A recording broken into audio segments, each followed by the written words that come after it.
Hey, Right Side Nation, what's going on? It's Mike Hanley here with Right Side News, rightsidenews.com. We are on the right side. Really just wanted to touch base. It is June the 5th, 2018. It's about 8:30 Western Time, Pacific Time. And there's some things that have been going down with the Philadelphia Eagles and one person that I really admire who has been coming out in support of free thought, free thinking, freedom of speech is Candace Owens.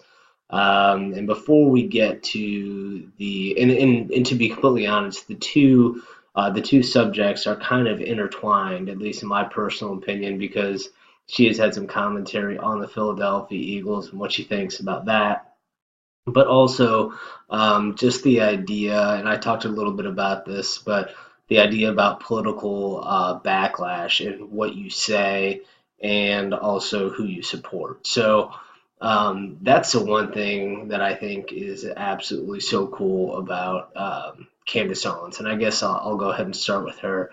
I've been following her consistently. I get the notifications up on my Twitter when something comes through when she tweets, and I've been following her pretty closely. So um, I'm going back to, I think it's 2016. Candace had some type of illness, and she had some scars on her neck, and I think uh, on the back of her head from some type of sickness or disease that she had. And she was commenting that those types of sicknesses, the things that she went through, has brought her to become a stronger, more independent person. And as she has continually grown in her role with Turning Point USA, she is now the communications director and she has become a more public figure. There have been people that have kind of been going after her and essentially, I think, trying to take her out from being that public figure, because I think there's nothing that scares the Democratic Party more than a strong, independent black female. And Candace is all of those things. On top of it, she's very articulate. She's very beautiful, and I mean, she's just, what can I say? She's holding the candle for the freedom of thought, the freedom of speech, and and perhaps the thing that I love most about her is she stands by what she says. If she's a fighter, if someone's going to come after her and say things about her or recently about her family. Apparently, there has been a journalist who has been trying to dig into the background of Candace Owens, her family, and this apparent journalist has been questioning Candace's cousins or people in and around her family that may know certain things about her upbringing and some of the things that have happened in her lifetime, pretty much just to, um, I would imagine, write stories that are not becoming of who she is. From what I understand, her father is an alcoholic. This may surprise many of you. I am myself. I'm a recovering alcoholic. I have been so for 9 months now, and um, from the standpoint of her upbringing, I can't speak to that, but I'm sure, as with most people who have had issues with drug and alcohol abuse, that there are things that they have done that they have regretted. And so I'm assuming in the case of Candace's father, that is most certainly the case.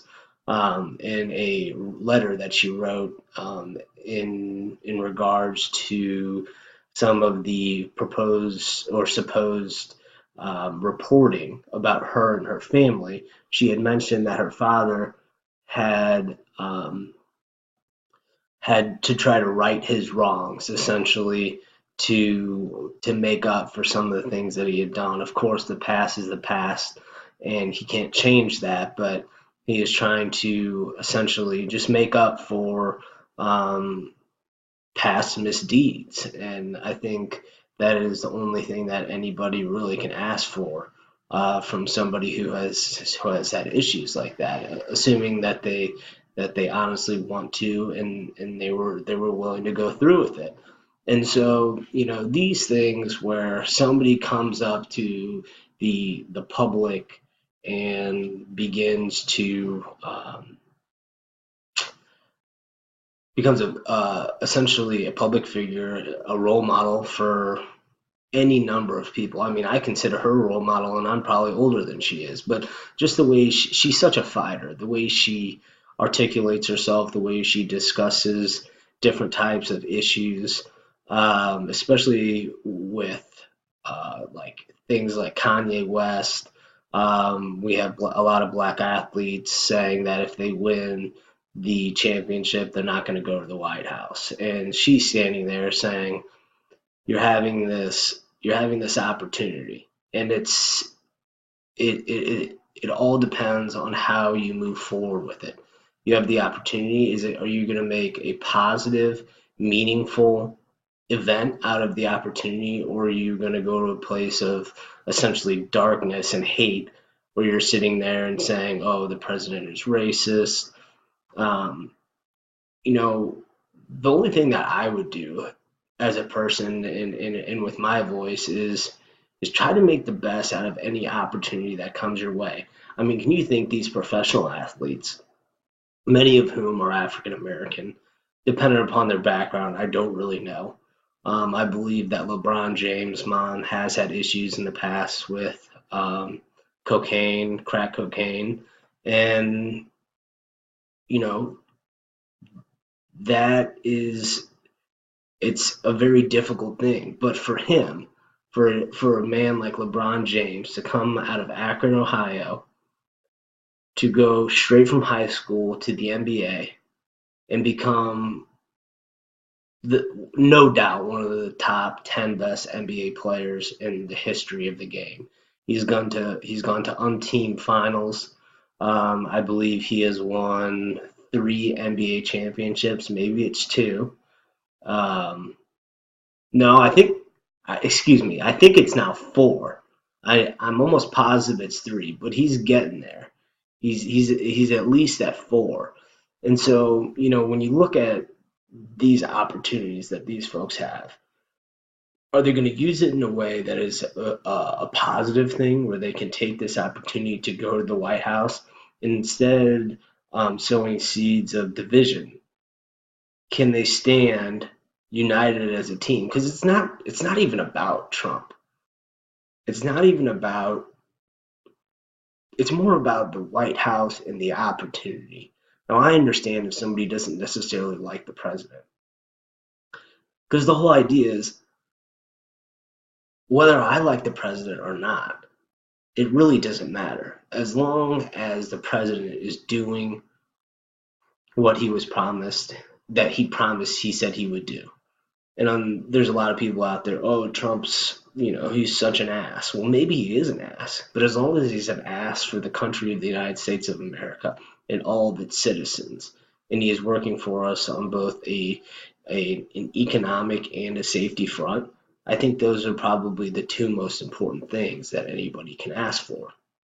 And so when we're sitting here and we're hearing Stephen Curry, LeBron James, and all of the Philadelphia Eagles players, not showing up to the White House, I think it sends a message that we aren't willing to forego some of our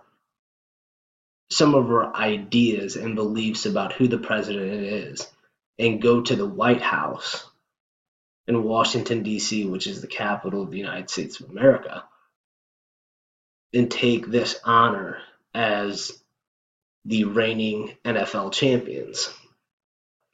And I think it's just such a shame if you think about it. If you sit and you think about all of the Eagles fans who would love for the notoriety and the recognition, because think about how long it's been since the Philadelphia Eagles won the Super Bowl. I mean, I don't even know how long it's been if they ever have won the Super Bowl.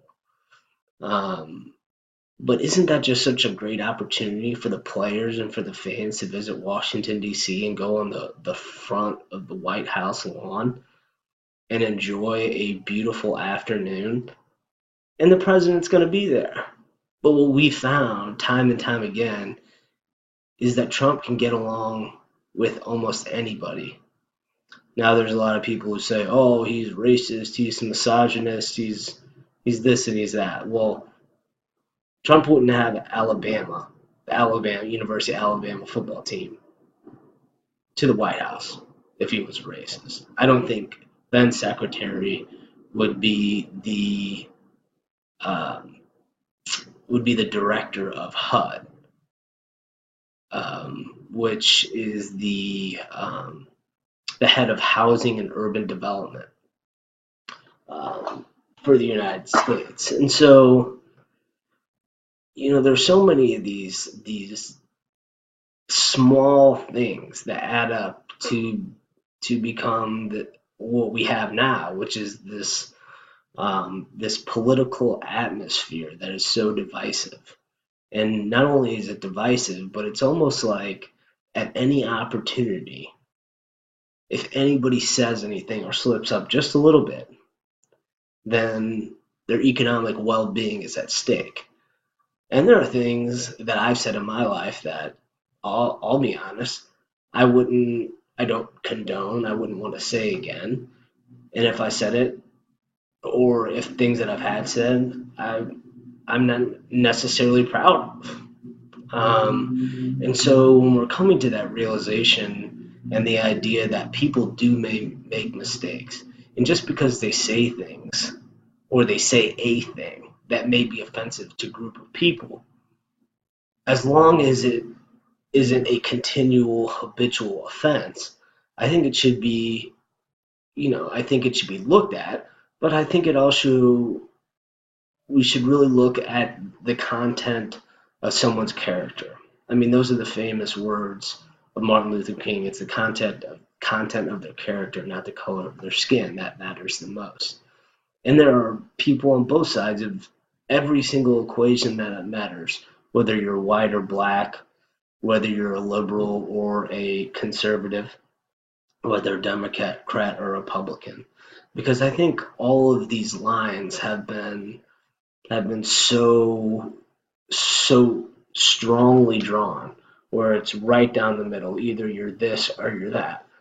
And in this country, I don't think it truly is that way. And I think there are a lot of things that are said that go on that, let's just say, are used to divide the country, to divide people based on religion, color, race.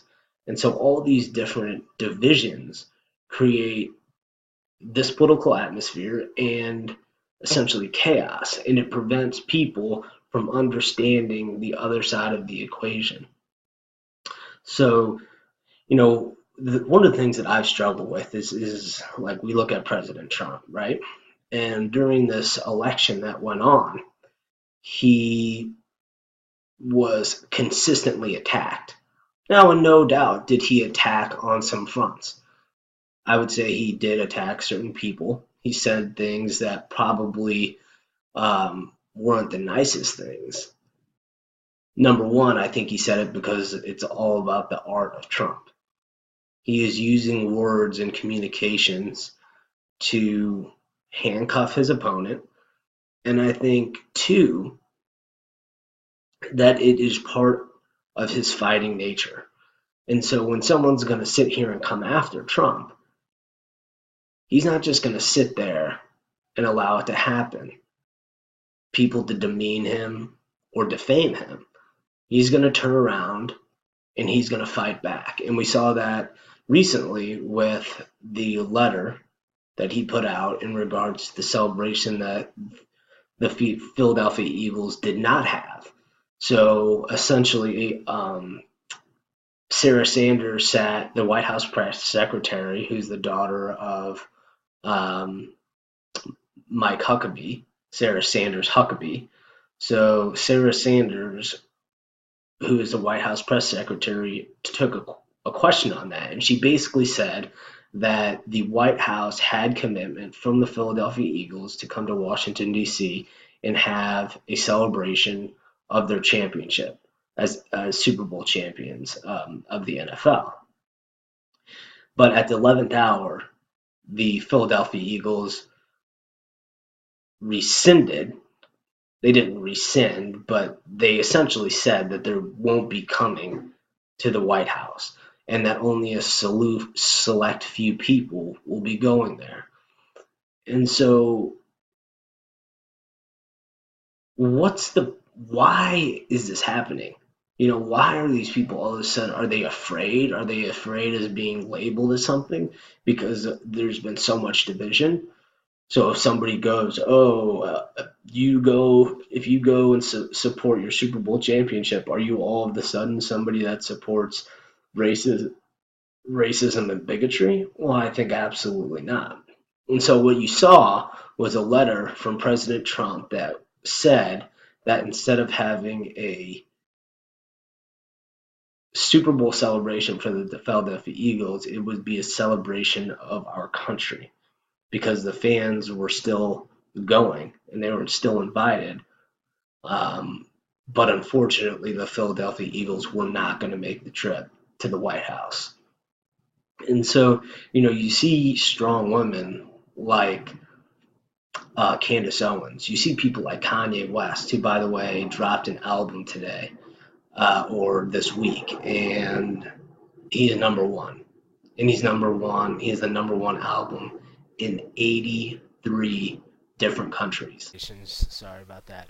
But basically, I think what we're seeing with Kanye and Candace Owens is we're seeing people who are absolutely not afraid to voice opinion and stay by their opinion. And I think what it's doing is it's breaking down this barrier that we've seen, where if you're a certain color of person, that you have to think a certain way, or if you come from a certain background, this is who you should be. And so I think ultimately what it's doing is giving people freedom. It's giving them this freedom to do as they say and do as they wish, and no longer be afraid to be labeled as something as negative. And so as more and more people like this, especially African Americans, come out, not necessarily in support of Donald Trump, but in support of views that are different from what the mainstream media has projected onto the African American community for years, I think you're going to start seeing far more growth, far more opportunity, and far more, um, far more growth in not only the African American community, but also um, communities across the United States, because it's going to give people who think differently, people who have this leadership and have this wisdom, who want to come forth and talk about issues that haven't been previously been able to be talked about because they would be labeled as something that they're not. And it will just allow for better communication, and I think across um, on both sides of the equation. And then having this type of communication is going to make a hell of a lot of difference in the political atmosphere. So I just kind of wanted to drop this video and finish a few thoughts off. It's been a pleasure. Again, it is June 5th, and please leave any questions, comments, and or fact checking. That always helps out. So have a wonderful evening. You're on the right side, rightsidenews.com.